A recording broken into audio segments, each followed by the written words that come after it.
네, 안녕하세요. 예, 일요일 낮에 너무 더운데 이렇게 와주셔서 감사합니다. 시나리오 쓰고 만든 김희정입니다. 반갑습니다. 안녕하세요. 성우 역을 맡은 김영민입니다. 안녕하세요. 미라 역을 맡은 김호정입니다. 오늘 여러분들 많이 질문해 주시면 성심성의껏 아주 재미나게 솔직하게 다 대답해 드리겠습니다. 즐거운 자리 되길 바랍니다. 감사합니다. 이 영화를 보고 세상에 구성원 남자 여자 배우를 생각하게 된 이 자리는 다 있네요. 오늘 여성 남성 배우가 전부 다 있는 자리고요. 김희정 감독님의 전작을 보신 분들도 이 자리에 계시고 보시지 않은 분도 이 자리에 계시겠지만 김희정 감독님이 진짜 우연찮게도 지금 13살 수화 이후에 4년에 한 번씩 작품을 제작하고 계세요. 거의 지금 월드컵 사이클로 근데 본인만의 루틴으로 결정하신 건 아니죠? 어떻게 하다 보니 이렇게 된 것이죠? 예, 운명이 근근히 어떻게 4년에 한 번씩 만들고 있는데 근데 정말 그렇게 원한 건 아니에요. 그러나 영화가 제가 만드는 영화는 주로 영화진흥위원회나 뭐 영상 사이트, 뭐 커뮤니티 이런 데서 지원받아서 근데 여기 마이크가 살짝 그런 영향이 있더라고. 네.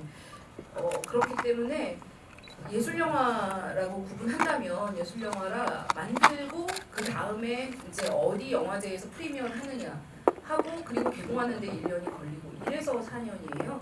사실은 2년 전에 찍었고요. 그 다음에 이제 작년 전국제 영화제에서 프리미어를 했고 그리고 지금 이제 이렇게 오픈하게 되었습니다. 4년 만에 또 다시 돌아온 김희정 감독의 프랑스 여자가 어떤 느낌으로 지금 여러분께 다가갈지 너무 궁금한데 일단 저는 이 영화를 처음 보고 굉장히 매력적인 혼란이다라는 나름의 정의를 저 스스로 내렸어요. 그런 말로 표현하고 싶을 정도로 근데 이건 아마 김호정 배우가 연기한 미라라는 주인공 캐릭터의 영향이 아주 클 텐데요. 이 미라라는 캐릭터가 여러 경계에 있죠. 한국과 프랑스라는 경계에 있기도 하고 예술과 비예술의 경계에 있기도 하고 이 미라를 중심으로 아주 여러 층의 경계가 영화 안에서 느슨하게 연결돼 있고 또 적극적으로 서로 넘나들고 있다는 생각이 드는데요. 보셨다시피 뭐 실제와 기억이 섞여 있기도 하고 현재와 과거, 뭐 현실과 꿈, 연출적인 측면에서는 영화와 연극의 경계를 좀 허무는 면도 있는 작품이죠. 스토리상으로 보면 드러난 것과 드러나지 않은 것들의 경계를 오가는 영화이기도 하고요. 그래서 이 매력적인 충돌이 계속 영화를 앞으로 나아가는 동력이라는 생각이 드는데요. 앞에서 흘러가는 이야기들을 자칫 딴 생각을 하고 보면 앞부분에서 놓치는 정보가 사실 굉장히 많은 영화예요. 정보를 친절하게 주는 게 아니라 이야기가 흘러가면서 좀 분절적으로 주고 있기 때문에 따라가다 놓치는 관객이 분명히 있을 수 있거든요. 쉬운 선택을 하지 않았다라는 생각이 영화를 보고 들었는데요. 구조상의 고민들 분명히 있으셨죠, 감독님? 네, 그니까요. 이게 사실은 이게 너무 좀 재밌는 게 제가 만드는 영화들이 구조나 구성이 상당히 많은 공을 들였다라는 평이 많아요, 그죠?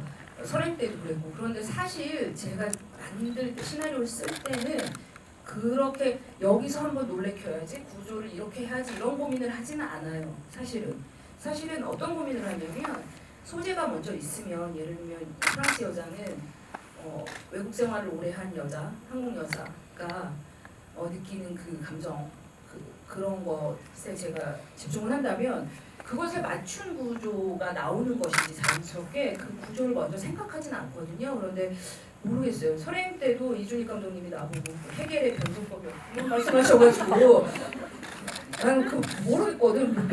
변증이 어떻다고요? 그랬더니 그렇게 이제 분석하시는 분들은 상당히 흥미로운 분석들을 하시는데 사실 저는 구조에 관심이 많은 사람이 아니고요. 그 내용에 맞는 것들을 좀 고민하다 보니 이렇게 된 것이고 어떻게 하면 이야기가 자연스럽게 보일까를 생각하는데 여러분이 느끼시기에 말도 안 된다, 뭐 이야기가 분절적인데 하시겠지만 그게 아니라 우리의 의식이라는 것이 그렇잖아요. 꿈을 꾸면 나는 그대로인데 내 주변이 바뀌어 있거나 우리의 무의식을 들여다보면 그런 부분이 많기 때문에 그런 이야기의 흐름을 좀 생각했다고 보시면 될 것 같아요. 구조를 정말 머리 짜서 고민하는 사람이 얘기를 들으면 화내겠어요. 자연스럽게 된다는 얘기잖아요. 그 김호정 배우님께 질문 드려보고 싶은데요. 이게 프랑스 여자라는 제목을 달고 있는 영화라서 그런지 그 프랑스 여자라는 단어에 대해서 저는 개인적으로 계속 생각을 하게 되더라고요. 근데 영화 안에서 보면 이게 실제로 국적을 바꾼 미라의 상태를 설명하는 특정이긴 하지만 이게 또 옛날의 분위기 같은 거 생각해보면 특정 이미지를 연상하게 하는 이름 같다는 생각도 들거든요. 우리가 프랑스 여자 하면 생각했던 어떤 이미지들 같은 게 있고 김호정 배우가 이 단어 자체가 굉장히 잘 어울린다는 생각을 항상 하면서 이 영화를 생각하게 됐는데 그 시절 우리가 생각했던 좀 프랑스 여자의 이미지가 뭐였을까 이런 생각도 개인적으로 좀 해보게 됐었거든요. 김호정 배우님은 프랑스 여자라는 제목에서 어떤 이미지들 좀 받으셨어요? 나의 이미지 다 주셨네. 제가 프랑스 여자에서 지금 이렇게 요즘 인터뷰도 하고 저희 관객분들 반응도 궁금하고 해가지고 쳐보면 프랑스 여자에서 영화도 딸려내려오지만 쭉 이렇게 보다 보면 그 우리가 생각하는 프랑스 여자들 이미지들이 막 그런 글들이 많이 오더라고요. 프랑스 여자들은 왜 살이 안 찌는가, 밥을 먹는데 뭐 몇 시간씩 먹으면 늘지 않는가, 뭐 패션에 자기만 이런, 그러니까 약간 그 저희 한국 모르겠어요. 저만 해도 어렸을 때 약간 그런 판타지 뭐 그런 게 있었어요. 이 프랑스 사람들에 대한. 굉장히 자기만의 얘기들이 되게 주관적인 얘기들을 굉장히 자유스럽게 얘기하면서 그런 게 굉장히 아름답게 느껴지는 그런 독립적인 그런 인물들 그리고 왠지 나이에 대해서 우리는 그런 나이를 규정하면서 뭐 나이 들면 어쩌고 근데 제가 실제로 그 촬영하면서 제 상대 배우 그 알렉산드를 그 남편분한테 이제 무슨 얘기하다가 나는 좀 늙어서 뭐 이런 얘기하면 굉장히 정색하면서 그런 얘기를 왜 하는지 모르겠다. 충분히 아름다운데 그게 무슨 의미인지 자기 모르겠다. 그런 얘기 우선 그런 말을 하지 마. 왜 네 스스로 너를 갖다 이렇게 가두는 얘기를 하지? 라는 얘기를 할 때 내가 진짜 한국 여자구나. 뭐 이런 생각했어요. 약간 반대적인 느낌? 뭐 그런 것 같아요. 이미지들 보거나 이 영화 안에 담긴 김호정의 이미지를 보면 이건 정말 탈국적적인 이미지다. 우리가 갖고 있었던 배우의 이미지 풀이 이렇게 많았었구나. 왜 이걸 제대로 활용해서 카메라에 담을 생각들을 좀 못했지? 좀 어쩌면 한국 영화가 배우들의 얼굴을 발굴하는데 약간의 게으른 면이 있지 않았을까 이런 생각들도 하게 되는 영화였던 것 같아요. 정말로 배우의 연기가 반가운 영화 중에 하나였고요. 김영민 배우님께는 이런 질문 드려보고 싶어요. 아까 저희가 초반에 뭐 구조, 구성 이런 얘기 했는데 그래서 이게 시나리오가 도대체 어떤 느낌일까가 상상이 안 되는 거예요. 왜냐하면 이 영화는 텍스트로 좀 설명을 하기보다 특정 이미지가 좀 먼저 떠오르는 영화일 것 같고 예를 들면 장면이 전환되는 국면이나 이런 것들을 편집해서 만들었을 수도 있을 것 같고 또 시나리오에는 지금 이 영화의 느낌이 어느 정도로 담겨 있었는지 좀 궁금해요. 감독님 뭐 구조에 대해서 많이 생각 안 하셨다고 하셨는데 그래서 이렇게 시나리오 처음 받고 A4지 쫙 깔고 연도별로 분석을 하기 시작했어요. 이게 대체 어디 때고 언제고. 그래서 저도 사실 초반에는 이게 약간 어렵지 않을까 싶었는데 그러니까 영화적으로 담겼을 때 감독님 이걸 잘 푸셨던 것 같고 그리고 내용하고 형식이 잘 맞는다고 생각했어요. 그래서 역시 김희정 감독님이다라고 생각을 했고요. 프랑스 여자 호정 누나는 전 연극할 때 제가 첫 데뷔를 누나랑 같이 해가지고 워낙 저는 존경하는 배우시고 해서 호흡은 잘 맞을 거라고 생각했고 언제나 저는 누나 앞에서는 애기거든요.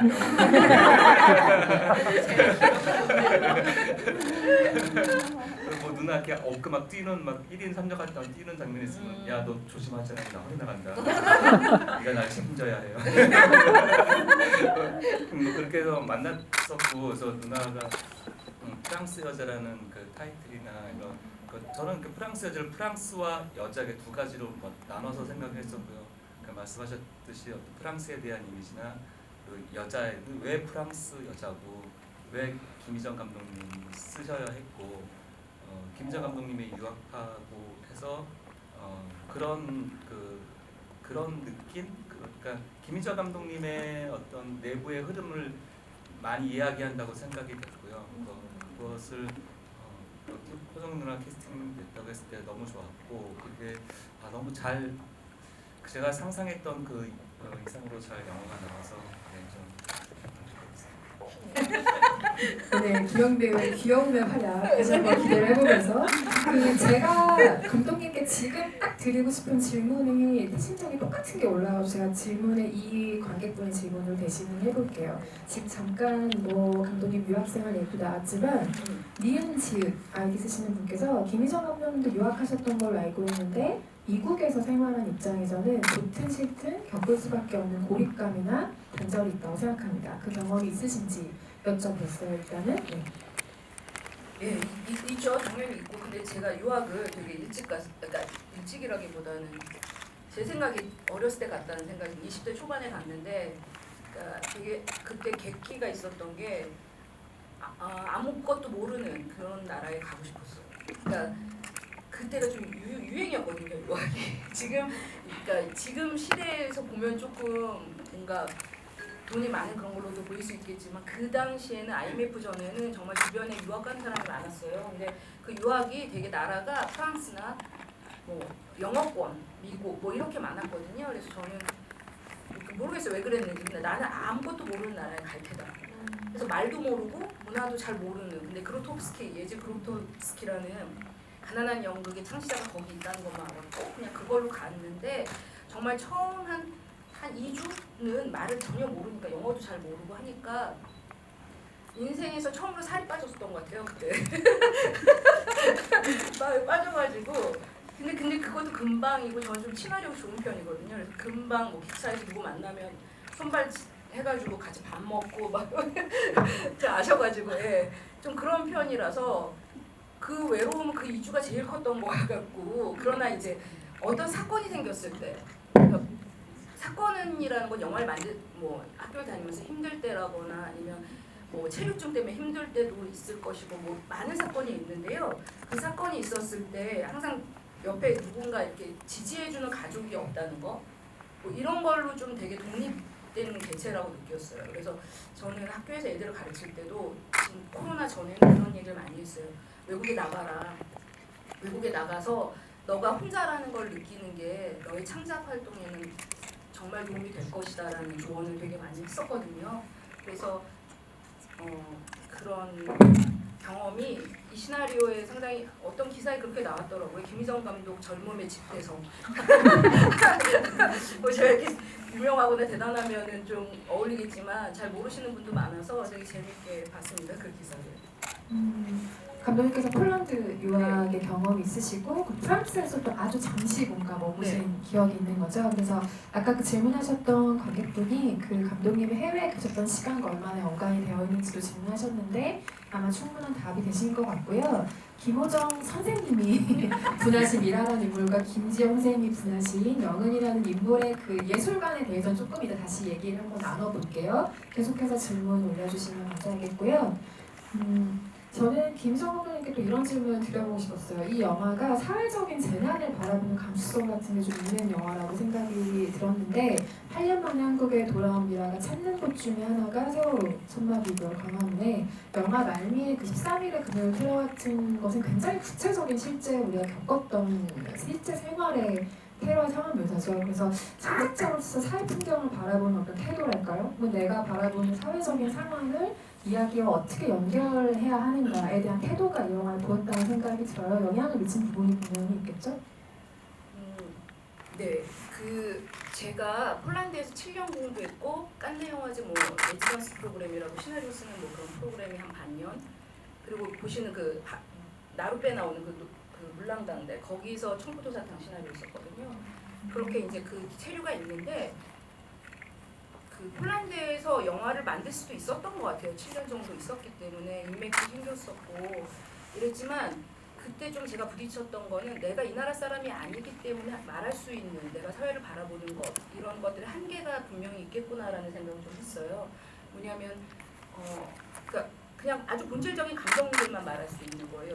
그런데 이제 제가 생각하기에 영화는 사회적인 것이라고 생각하거든요. 그게 무슨 말이냐면 어떤 이런 문제를 직접적으로 보여주지 않더라도 그 인물들 안에 있는 영향들 있잖아요. 일상을 살아가는 우리가 가지고 있는 영향들이 영화에 나온다고 생각을 하기 때문에 어쩔 수 없이 사회적 동물이고, 그리고 지금 코로나 사태가 되면서 제가 조선대 문예창작과에서 애들을 가르치는데 그 친구들한테 그런 말을 했어요. 너희가 일상을 살아가는 사람들이라면 이게 되게 힘든 일로 그치겠지만 너네는 창작을 하는 애들이니 이것을 관찰해라.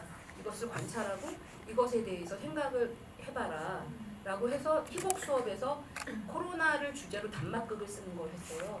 근데 너무 흥미로운 것들이 너무 많은 거예요. 예를 들면 층간소음을 겪는 아파트 주민들인데 코로나가 와서 벌어지는 그 변화, 뭐 이런 것들이 애들이 이제 관찰하기 시작하는 거예요. 그런 것처럼 이런 사회 안에서 어쩔 수 없이 이야기를 해야 되는 건데, 제가 사회파 감독도 아닌데 제 생각에 사회파 감독은 신수원 감독.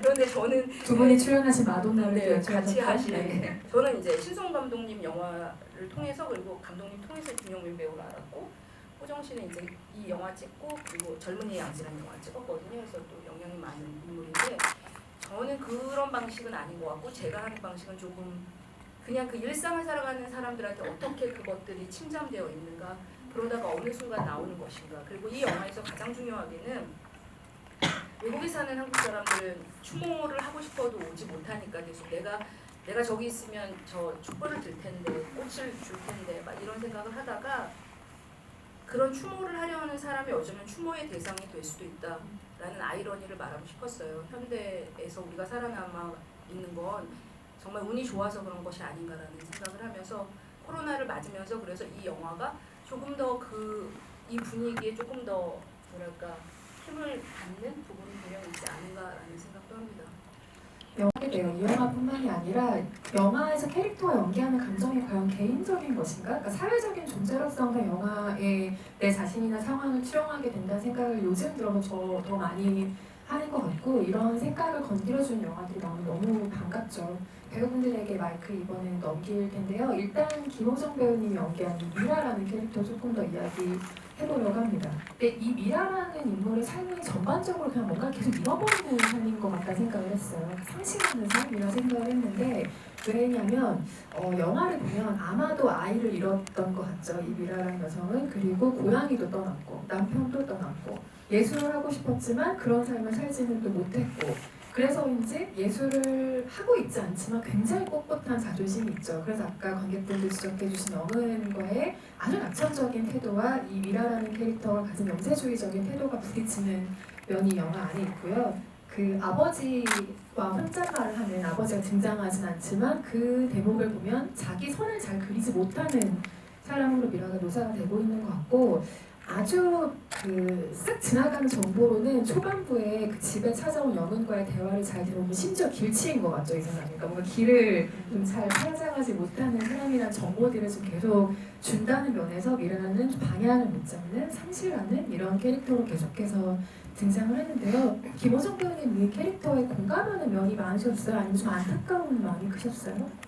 일단 제가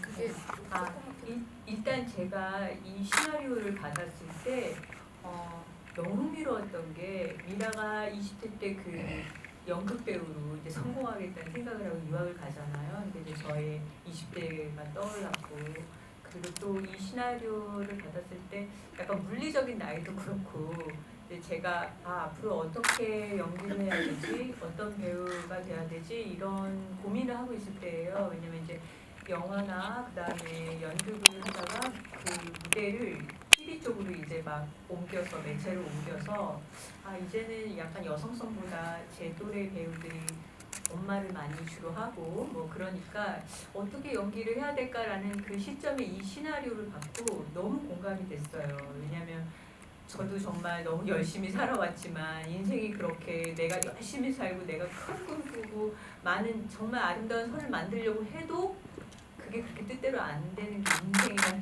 거를 너무 잘 실감하기 때문에 이 역할이 저한테 진짜 와닿고, 이게 지금 나의 어떤 모습인데, 이 모습들을 그 영화의 한 부분, 모습의 한 부분인데 영화에 잘 녹여들게 연기를 하면 되겠구나. 좀 크게 이 캐릭터를 하면서 어렵지는 않았어요. 제가 이제 다만 불어 연기하는 게 좀 힘들어서 이 시나리오를 보자마자 감독님이 이제 저한테 이 시나리오를 주시고 그랬는데 딱 읽자마자 그냥 바로 오케이.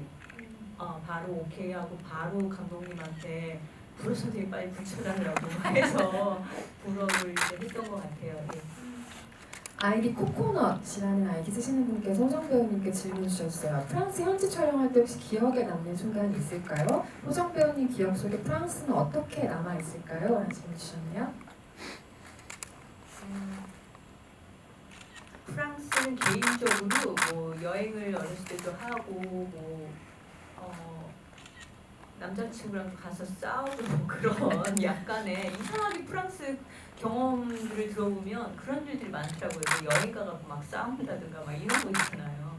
근데 그 프랑스에서 촬영할 때 너무 좋았던 건 제 개인적으로 프랑스 촬영한다고 그래서 되게 설렜어요. 되게 힘들었는데 그래서 그때 사실 김지영 배우가 촬영 분량이 없는데 저희가 막 꼬셔서 따라온 거예요. 그래서 촬영을 하고 저희가 여행을 따로 했어요. 그래서 그 여행을 할 때 또 그 프랑스 제 남편 그 역할 맡던 줄 맡았던 그 배우가 저희 또 가이드 해줘가지고 여행지가 아닌 정말 그 예술가들이 가는 식당 막 이런 데 가서 너무 정말 이런 게 프랑스였나? 막 이런 생각을 가지고 했는데 그 촬영할 때 남는 건 일단 제가 어렸을 때 쥬렌짐이라는 영화를 대학교 때 보면서 굉장히 쇼크였어요. 그게 왜냐면 남자들이 여자 한 명을 그렇게 사랑해가지고 막 하고 그 여자 막 천방째 죽고 막 그렇게 하는데 막 남자들이 너무 사랑해서 그런 것들을 보면서 약간 쇼크였고 그리고 그게 굉장히 저한테 어렸을 때 그 이미지로 남았는데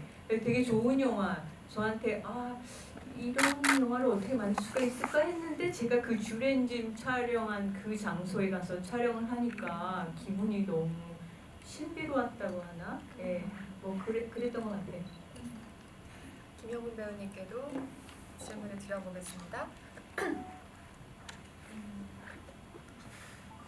들리시죠? 네. 나왔다 안 나왔다 하는 것 같은데 하나만 더 돌렸을까? 이건 그냥 근데 이것도 아주 작게 들려서 네. 이걸로 그냥 네. 그 영화 안에서 전반적으로 미라를 향한 이 횡성호 씨의 마음이 논란이 되고 있거든요. 특히 그 논쟁적인 장면이 하나 있죠. 이리 와요 누나 하는 장면이 지금 관객석에서 굉장히 논쟁적이거든요. 그래서 그 미라를 향한 마음이 도대체 어떤 것인가요? 얘기를 좀 해주셔야 될 것 같은데요. 그간의 저희 노출의 행동의 시작이 감사합니다. 네. 프랑스 여자가 처음이었죠. 네. 나이 아저씨 전이었고 네. 예, 촬영 이전이기 때문에. 네, 부부의 세계 이전이에요. 여러분 이전이라고 소문 좀 제발 내주세요. 따라하는 게 아니라고. 네. 그래서 그 성우는 그러니까 성우도 그렇지만 그 각자 나오는 인물들이 어떻게 보면 이게 현실이 아닐 수도 있는 거잖아요. 죽음을 앞둔 어떤 미라의 의식 속에서 확 지나쳐가는 어떤 단면들인데 과거는 진실일 수 있어도 현실은 아마 이게 진짜인지 아닌지 모르는 그런 상황인데 그래서 그 미라가 저기 아벨이한테 넌 나를 헷갈리게 했다는 거 하잖아요. 근데 성우도 그런 인물이라고 생각했어요. 그러니까 그 어떤 여자한테 있어서 헷갈리는 어떤 남자라는 거, 이 사람이 나를 좋아하는 건지, 그래서 뭐 좋아한다고 얘기는 하는데 결혼도 하고 근데 여자친구도 있고 그래서 촬영할 때 얘기했던 게 촬영하면서 이 인물이 되게 구린 인간이구나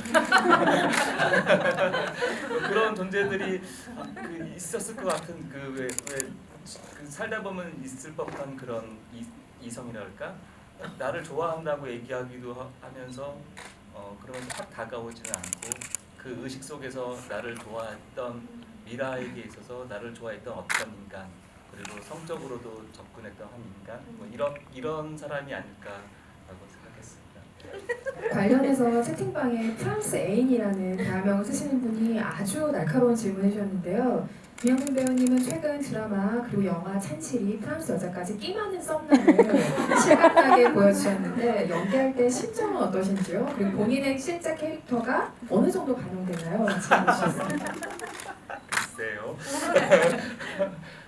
근데 뭐 다 보신 분들은 아시겠지만 제가 또 하는 스타일이 좀 감독님과 이게 그 글에 맞춰서 연기하는 스타일인 것 같아요. 그래서 산실이나 뭐 고베의 세계나 프랑스 여자 할 때는 제가 보기에도 연기 톤이 좀 달라지는데 일부러 그렇게 한 건 아니고 그러니까 감독님이 쓰신 글과 감독님과의 의견 그리고 배우분들하고 통해서 제 색깔이 저도 모르게 이렇게 나오는 것 같아요. 그래서 같이 참여하는 사람들이 되게 중요하고요. 그런 의미에서 프랑스 여자에서는 아까 말씀드린 대로 그런 거고 제가 그렇게 하겠습니다. 네. 아니 제가 그냥 그 김영민 배우가 되게 공부를 열심히 하는 배우님이시래요. 그래서 이렇게 되게 텍스트로 분석하고 공부를 하고 그러다가 이제 좀 감으로 더 느끼려고 했고 막 이렇게 역사가 있는데 어느 날 이제 촬영 준비할 때 뭔가 깨달음이 얼굴로 온 적이 있어요. 내가 안 것 같아. 그냥 횡성은 구려. 이렇게 뭔가 컨셉이 잡혔던 거야 하루. 그러니까 되게 뿌듯해하면서 그리고 저희 촬영 감독이 또 거기에 되게 동조를 하면서 그래 감독이 만든 남자 되게 이상해 막 이러면서 저한테 그랬던 거가 갑자기 생각이 나네요.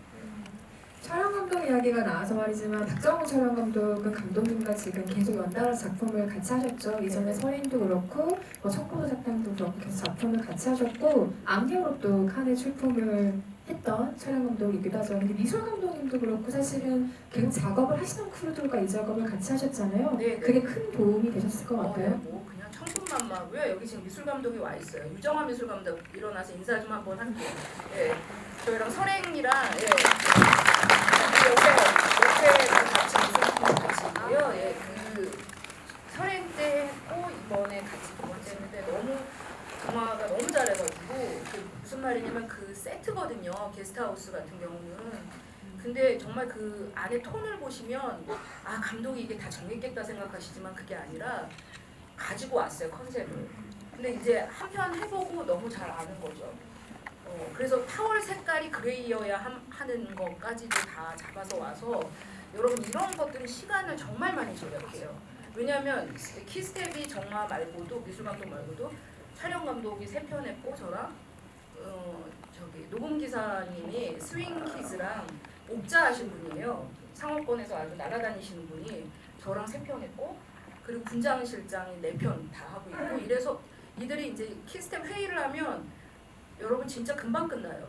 감독님 싫어해 이런 거, 이거 좋아해, 자기네끼리 네, 그렇게 해서 정해지고 지금 미술 감독이 있어서 하고 싶은 말은 많은 사람들이 이제 그 세트 칭찬 너무나 하는데 거기에 걸려있는 사진 2점이 있어요. 그치 2점이지. 그 2점이 미술 감독 친구의 사진인데 그게 콜라주처럼 2-3개가 붙어있는 듯한 사진이에요. 그러니까 사진이 이렇게 겹쳐진 것 같은 이게 두 개의 똑같은 세계를 이렇게 반으로 나눈 듯한 사진인데 그거 2개를 가져온 거예요. 그래서 제가 어디 인터뷰에도 말한 게 이게 되게 이 영화를 딱 상징하는 것 같은 사진들을 정말 여러분 이건 복이고 너무 감사하게 저희가 12회차로 이거를 한국 촬영을 찍었다는 거는 저희 스태프들과 지금 계신 배우분들이 너무 잘하셔서 이거는 계속 이렇게 4년에 한 번씩 해도 이렇게 같이 해주시니까 가족들이 마치 기다리듯이 또 만나서 이렇게 또 영화 할 날을 되게 너무 그리워요. 빨리 찍고 싶지만 어떻게든 이러네요. 근근히 아무튼 잘 벌어보겠습니다. 가장으로서 자주 찍을게요. 네. 맞아요. 이 상대적으로 좀 저예산의 프로덕션일수록 그리고 짧은 회차가 정해진 프로덕션일수록 키스태프들과 감독 그 배우들의 합이 얼마나 맞느냐에 따라 그게 정말 퀄리티의 한 끗을 좌지우지하는 점이라고 생각하는데 프랑스 여자가 아주 완성도 있는 작품으로 탄생한 데는 아마도 그런 영향이 있지 않았나 싶습니다. 배우분들께는 마지막 장면에 대한 각자 해석을 좀 듣고 싶어요. 저는 이게 예술 영화가 지향할 수 있는 아주 과감한 마지막 선택지라는 생각을 하면서 근래 이렇게 나에게 신선한 충격을 안긴 영화적 결말이 있었는가 라는 생각을 하면서 너무나 정말 전율이 일 정도로 감명 깊게 본 마지막 장면인데 저는 사실 이걸 어떻게 해석하느냐에 따라 미라의 아득한 꿈이 될 수도 있고 정말 잔재에 깔린 채로 뭔가를 막 회상하는 장면이 영화 전체일 수도 있고 혹은 어떻게 보자면 몇 년 전에 실제로 겪은 테러일 수 있다고 생각해요. 이 일을 겪고 한국에 돌아온 것은 아닐까 이런 생각을 하고 있는데 어떻게 해석하느냐에 따라 사실은 이 영화의 톤이 완전히 달라진다고 생각하거든요. 그래서 배우들의 각자 해석이 궁금하고요. 이 장면을 실제로 완성된 영화로 봤을 때 또 어떤 인상을 가지셨는지 궁금해요. 두 배우 모두에게 질문 드립니다. 네, 시나리오 봤을 때는 그때는 그 몇 년이 지나지 않은 시기여서 그 사건에 대한 충격이 저한테 남아 있었고요. 근데 또 이제 개봉해서 2년이 지나니까 또 다른 것 같아요. 그러니까 그거를 받아들이는 그 느낌이 글쎄요. 요즘 뭐 코로나 여러 가지 세계적인 문제들이 있으니까 어떤 그 세계성이 더 그 장면 때문에 더 와닿는 것 같고 그 장면도 걱정 많이 한 장면이죠. 테러 장면이 보였는데 그래서 뭐 현우 감독님하고 호정준이랑 너무 잘 담아주셨고 그 해석은 정말 관객분들 나름의 해석인 것 같은데 저는 그 순간이 영화의 시작이라고 생각했고요. 네, 저는 그렇게 생각했습니다. 저는 굉장히 간단하게 생각했어요. 그러니까 우리가 그 프랑스에 2015년 테러 있었잖아요. 그리고 나서 이제 감독님이 그런 생각을 하시고 시나리오를 받아서 그게 이제 알고 읽다가 영문 얘기 나오고 이런 소소한 얘기를 하다가 뒤에 그 반전인데 그게 지금 사실이잖아요. 그 장면이 나머지는 그냥 저희 의식의 흐름이라고 생각했어요. 주마등처럼 어쩌면 이 애가 살아있다면 며칠을 묻혀 있었는지 모르겠지만 끊임없이 본인이 살려고 그 사고가 일어나기 전에 그 핸드폰에 문자가 온 거잖아요. 영은이한테 사진과 함께. 그러면서 이제 자기가 가까운 사람들 그래서 돌이켜보면서 여러 생각들을 하고 또 이제 약간 그런 무서운 장면 같은 거는 이 해랑한테 대한 어떤 약간의 그 죄책감 이런 것들이 자기를 또 공포의 순간에 드러난다고 생각을 했어요. 제가 이 시나리오에 가장 매력적으로 느낀 게 뭐냐면 처음에 이제 한번 딱 읽고 사람이 어떻게 이렇게 죽음 앞에서 이렇게 소소한 얘기들, 소소한 생각들을 할 수 있는가라는 게 저한테 굉장히 큰 매력이었고 그게 이 시나리오만이 갖고 있는 힘이라고 생각을 했어요. 동시에 저는 그때 참 미라라는 인물이 마지막 장면을 통해 더 너무 안쓰러웠던 이유가 어쩌면 마지막이 될 수도 있는 순간에 떠올리게 죄책감이라는 거였어요. 그러니까 그 순간에 아주 물론 행복했던 기억도 드문드문 있지만 그런 것들을 떠올리면 좋았을 텐데 어떻게 이 여자의 마음 안에는 그 외로운 경계인의 마음과 외로움과 죄책감과 이런 것들만 가득 쌓여 있을까라는 생각이 들면서 마지막 장면을 보고 눈물이 탁 터지게 만드는 그런 설정들이었다고 생각해요. 이 영화의 마지막을 어떻게 해석하느냐에 따라 달라지니까 다시 한번 그 점을 유념해서 봐주셨으면 좋겠고요. 그래서 또 중요한 것이 헤란이라는 인물의 존재입니다. 이 질문을 감독님께 드려보고 싶은데요. 미라의 죄책감의 대상이죠. 일단 기본적으로는 그래서 귀신과 환영 같기도 하고 계속 나타났다 사라지고 이런 인물이긴 한데 저는 반대로 어쩌면 이 인물은 미라를 계속 붙잡는 존재일 수 있겠다는 생각도 했어요. 뭔가 아슬아슬한 순간 혹은 미라가 뭔가를 포기하려고 하는 순간마다 죄책감의 환영 같은 이 캐릭터가 나타나서 미라를 꽉 붙잡아주는 거죠. 넌 아직 현실 세계에 있어. 딱 이런 장치를 주는 캐릭터라고 생각을 했는데 어떤 캐릭터로 기능을 하길 바라셨는지 좀 궁금해요. 결국 이제 마지막에 사람들이 왔어 언니라고 얘기하잖아요. 그리고 사실 한번 젖은 상태로 나타나서 게스트하우스에서 또 앉아서 물에 젖은 상태로 무섭게 곧 사람들이 올 거야라는 말을 하잖아요. 그게 근데 저는 기본적으로 저는 종교는 없거든요. 없는데 어쨌든 죽은 사람들이 우리를 지켜준다고 생각해요. 그들이 우리를 살게 한다고 생각하고 너는 죽지 말라고 너는 살아야 하고 힘을 내라고 하는 존재라고 생각하기 때문에 헤란이 나타나는 것이고 사실 영화 안에서는 마치 악몽처럼 나오지만 사실은 그것이 죽기 전에 이렇게 깨우려면 달콤한 말로 깨워서 깨워지지 않는 것들이 있잖아요. 그래서 악몽처럼 무섭게 해서 놀라게 해서 일어나기도 하고 뭐 이런 식의 여러 가지 방법을 동원한다고 생각했어요. 그리고 어쩌면 미라가 이루지 못한 꿈을 헤라는 이뤘는데 배우로서 그러나 자신이 스스로 죽을 수밖에 없는 그 우울감과 뭐 이런 것들이 있었던 거죠. 뭐 이런 것 그리고 그래서 현아라는 또 다른 인물이 필요했고 그 여성 배우의 제가 느끼는 그 아름다운 배우들인데 어떤 불안함을 가지고 있고 뭐 이런 모습들이 투영되는 인물들을 좀 보여주고 싶었어요. 좀 캐릭터에 좀 많이 집중했던 것 같아요. 시나리오 쓸 때. 좀 다양한 캐릭터들이 좀 살아있게 나왔으면 좋겠다는 염원을 가지고 좀 썼던 시나리오 같아요. 각각의 매력이 정말 잘 살아있는 캐릭터들이지만 그들 모두를 통과하는 테마 하나는 경계인 것 같아요. 누구 어디 하나 정착한 사람이 없는 느낌, 계속 무언가를 부여하고 있는 사람들로 그렸기 때문에 이 영화가 가지고 있는 외로움 같은 정서가 더 크게 다가오는 게 아닌가 싶고요. 김정 감독님의 전작부터 계속 반복되는 테마라면 왜곡된 기억 혹은 뭐 잊고 지냈던 과거의 기억 이런 것들은 환상성을 계속 적극적으로 활용하는 연출에 대해서 지금 여기까지 온 거예요. 그럼 프랑스 여자가 훨씬 더 그 환상성이라는 걸 적극적으로 끌어들이고 있다는 인상을 받았거든요. 그게 실제로 최근의 작품들 연출하실 때 좀 영향이 있을까요? 그게 이제 창작을 하는 사람은 사실 제가 지금 교수인데 논문을 써야 돼요.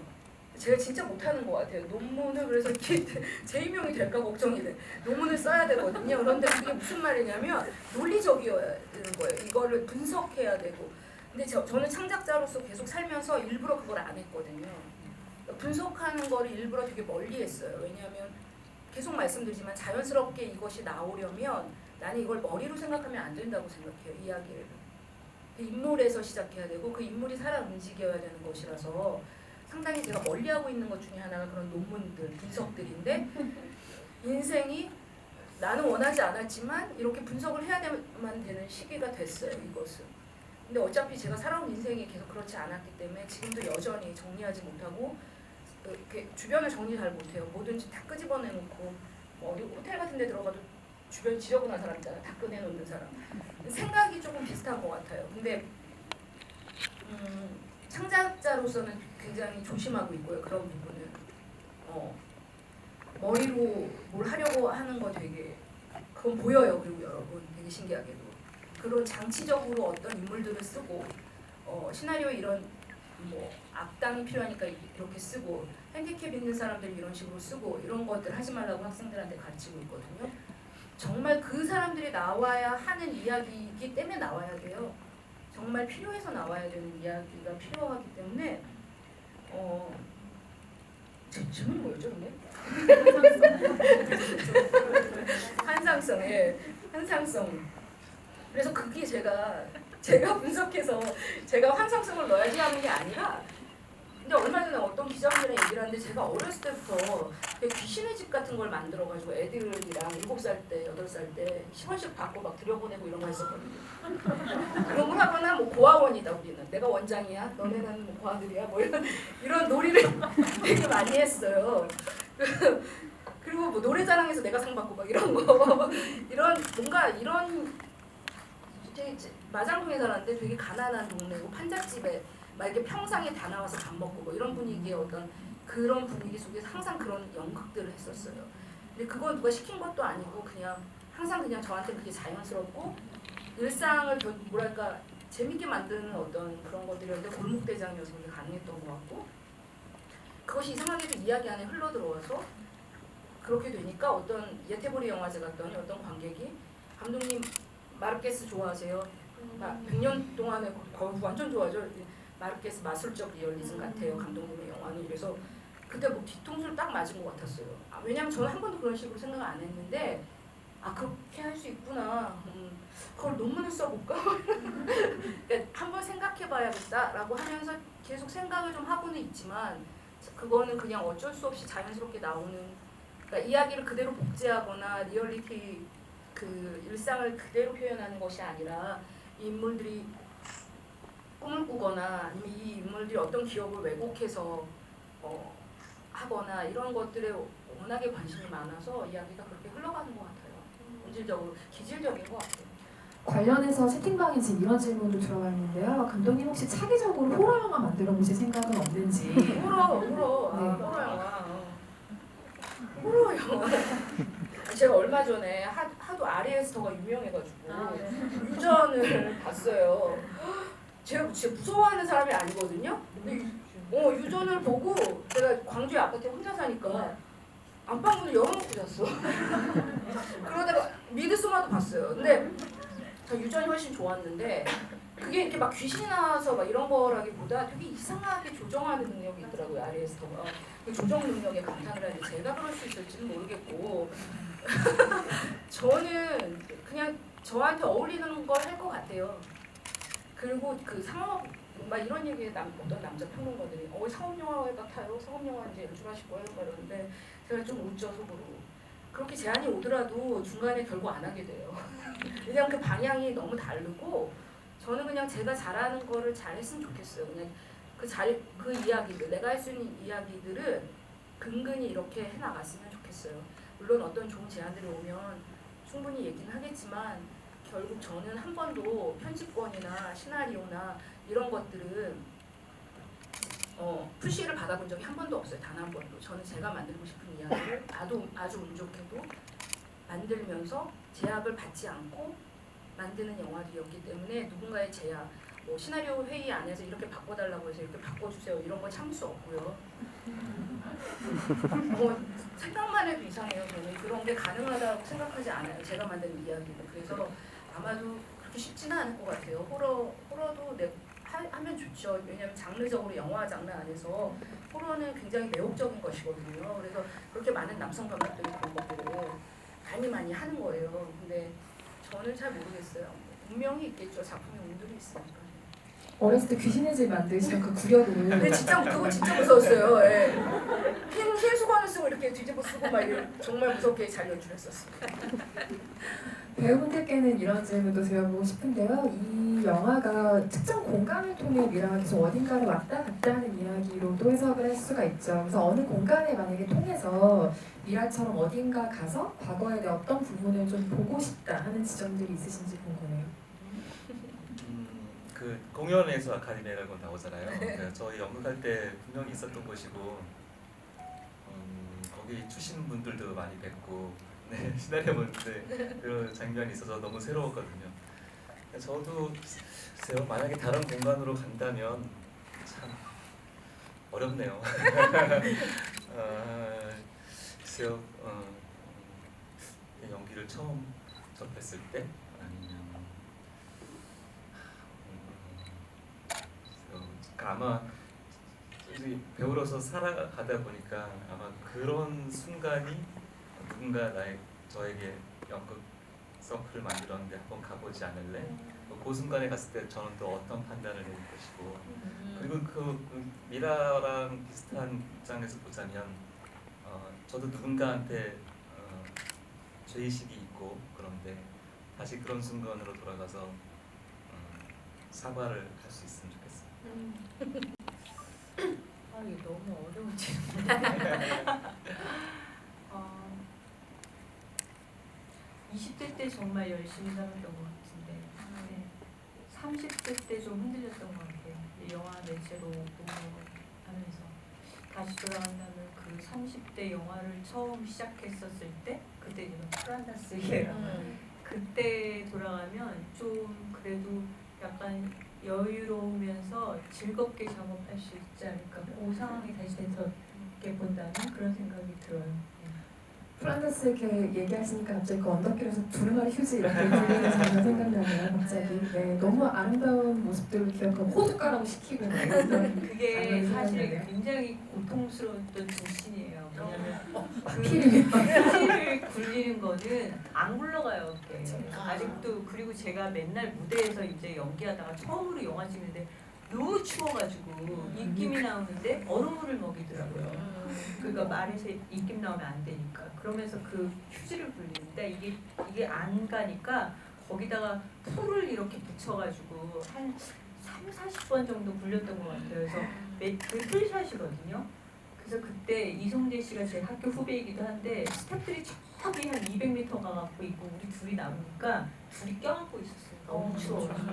호두도 역시 너무 제가 연극 배우인데 첫 씬이 그 씬이었는데 너무 연습을 해야 된다 강박 때문에 그걸 너무 많이 먹었고 배탈이 나가지고 화장실에 들락들락했던 그런 기억. 기억이 있어요. 하필이면 그렇게 또 아픈 기억 두 개를 잘 편집해가지고 저는 명장면이라고 생각하는 장면들이었는데 아니 안 그래도 아까 그 어떤 분께서 그런 질문 주셨거든요. 왜 그 공간이 화장실이냐 이런 질문을 해주셨어요. 감독님께서 답변해 주셔야 될 것 같은데요.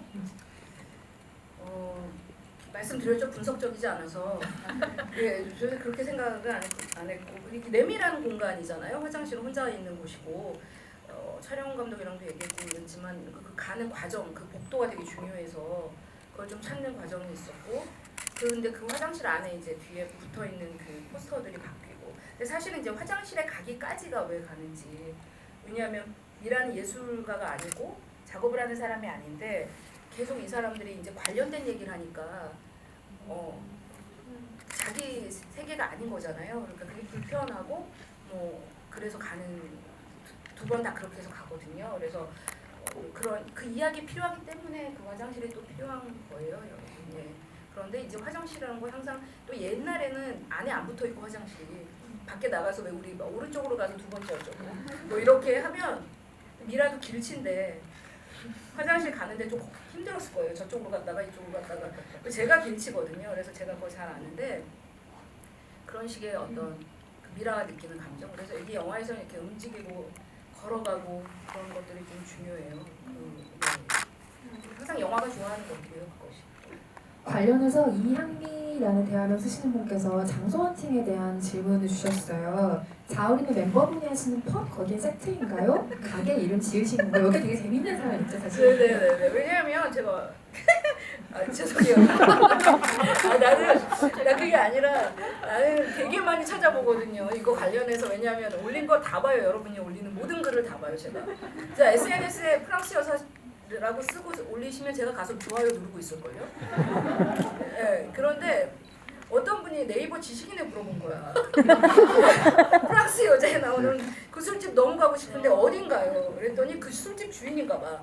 네, 여기는 용인시 송버드라고 실제 있어요. 그 술집이 송버드라고 큰 술집인데 네, 용인시 송버드라고 프랑스 여자 많이 사랑해 주시고 송버드는 더 많이 사랑해 달라고 쓰셨는데 그 질문이 그 장소 얘기였나요? 네.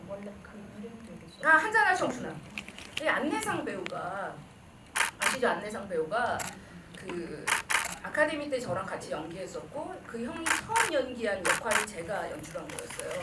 장정일의 실내극의 아들 역이었는데 그러면서 13살 수화 때 내가 너 걸로 데뷔를 했는데 말이지 13살 수화인데 안 불렀다고 삐져서 청포도 사탕 때 불렀거든요. 그래서 같이 했는데 이번에는 너무 시간이 안 돼서 못했는데 그 형이 진짜 하던 술집이 이름이 한잔할 청춘아예요. 대학로에 있었고요. 우리 가난한 영국인들을 진짜 많이 먹여 살렸죠. 거기서 12시 넘으면 공짜였어요. 대신 우리가 따라 먹었어야 되지만 그 맥주를. 아무튼 진짜 실제 있었던 경험이 좀 많이 있었고 덕수궁 안에 그 공연예술 아카데미 실제로 있었고요. 궁 안으로 들어가서 연극을 배운다는 그게 그런 게 초현실적이에요. 근데 월요일은 쉬거든요, 궁이. 들어가면 눈이 하얗게 쌓여 있는데 우리만 있어요. 그래서 그 지금 미술관이 된 자리를 걸어서 들어가는 거나 봄에 벚꽃이 날리는데 빈 그 궁을 우리가 들어간다거나 이런 것이 정말 초현실적이었었던 기억이 나요. 질문들 오늘 진짜 많이 주셨는데요. 시간 관계상 저희가 마무리해야 될 시간이 돼서 질문은 아니지만 한 분 남겨주신 이 얘기가 오늘을 정리하는 말이 될 것 같아서 대신 전해드립니다.